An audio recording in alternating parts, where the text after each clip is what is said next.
Marta Vilar de Conexión Vilar, a partir de las 3 relevo en plato. Antes de nada, análisis Gonzalo Cañete del blog Brújula de los Mercados, analista financiero. ¿Qué tal? Muy buenas tardes. Buenas tardes, ¿cómo estáis? Claves de la sesión aquí en Europa y futuros mirando a Wall Street también, en este contexto de semana en la que los movimientos tampoco han sido muy pronunciados. No, de hecho, bueno, hemos visto que el panorama ha mejorado bastante. Por ejemplo, Russell 2000, que era uno de los índices que teníamos en recámara, esperando a ver si se consolidaba. Es decir, veíamos un Nasdaq, por ejemplo, la semana pasada que subía bastante fuerte. Esta semana ha tenido ciertas pausas la subida que había tenido Nasdaq, cosa que cabía esperar. El que sorprende es incluso el S&P 500, que lo hemos comentado durante la semana pasada. Le costaba superar 4.200 puntos, por fin está en 4.300 y pico. Veamos ahora si se consolida ese movimiento, si empieza a estar por encima de los 4.200 en una tendencia más altista. Pero también lo que sorprende es que Russell 2000, un índice mucho más microeconómico, que está compuesto por compañías mucho más realísticas, o sea, que compañías que tienen que afrontar los problemas reales de la economía americana, que no son las blue chips que suelen estar mimadas por la política fiscal y monetaria de Estados Unidos. Esas mismas son las que ahora están repuntando. Hemos visto que lleva tercer día consecutivo Russell 2000 por encima de 1.830 puntos, muy buena señal. Y bueno, vamos a esperar a ver cuál es la evolución. He estado siguiendo incluso cuál ha sido la cotización, por ejemplo, que ha tenido Bitcoin, porque hemos visto que también había turbulencias al inicio de semana con el tema de Binance. Vimos que arrastró bastante la cotización del Bitcoin, el que este exchange se viese afectado por la segunda demanda.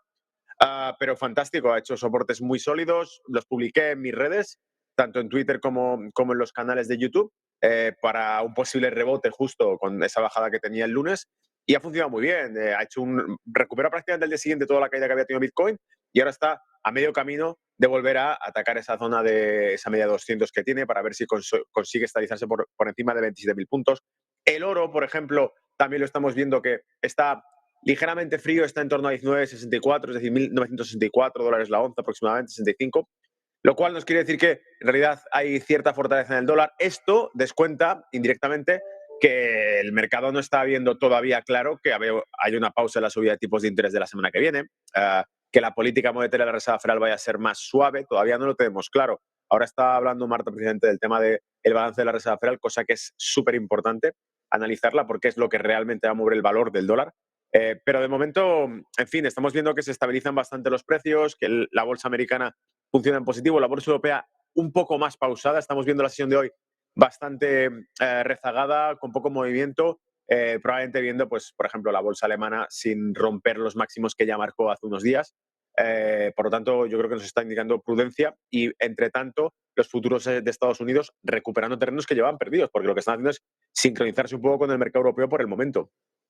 ¿Qué sentido le encontramos, Gonzalo, a esa decisión de política monetaria de mantenerla estática del Banco de Rusia hoy? Ha tenido esa pausa y mantiene la más larga de los últimos 7 años. Eso sí, que quieren trabajar para el control de la inflación en el 4%. ¿Qué sentido hay, qué lectura hay que hacer de este movimiento? Yo creo que primero tiene poca influencia sobre el mercado internacional porque ya sabemos que la política monetaria que tiene el Banco de Rusia sobre el propio rublo es relativamente baja. La única vez que hemos visto que tuvo mayor repercusión fue la decisión que tuvieron, esa especie de debate que hubo dentro de Rusia sobre si emparejar el rublo con las reservas de oro, de Rusia. Pero más allá de eso había tenido poca trascendencia. Lo que sí es interesante ver es que desde el punto de vista, ¿por qué la hacen pausada? ¿Por qué la dejan sin cambios? La tasa de inflación de Rusia está en torno al 2,30% ahora mismo. Sí es cierto que tiene una estimación de que incluso para finales de año se acerca al 5,7%, lo cual sería más perjudicial. Pero a día de hoy, en este momento, no es un país que se esté viendo muy afectado por esto. Y es normal porque es uno de los países que produce energía. Entonces, el mayor activo inflacionista es el petróleo, porque afecta al transporte y por lo tanto afecta a todos los productos que llegan al estante de cualquier tienda o supermercado o comercio. Y en este caso, los países que producen energía, los países que tienen acceso casi de forma ilimitada a gas y a combustible, pues se suelen ver poco afectados por este tipo de cuestiones de la propia energía. Sería interesante que empezásemos a analizar, no para este caso, o sea, me refiero al de Rusia, ya hemos visto una tasa de déficit baja, una tasa de deuda externa también súper baja, está por debajo del 20%, compáralo con Europa, y una moneda que se ha sabido defender durante los últimos años en situaciones súper graves. Vimos que cuando empezaron el tema de la invasión de Ucrania cayó a plomo el rublo contra el dólar y unos pocos meses después estaba recuperado en niveles óptimos cuando Estados Unidos había prometido, lo dijo el propio Biden, ¿no?, que iba a ser una catástrofe para la economía rusa y que lo íbamos a ver.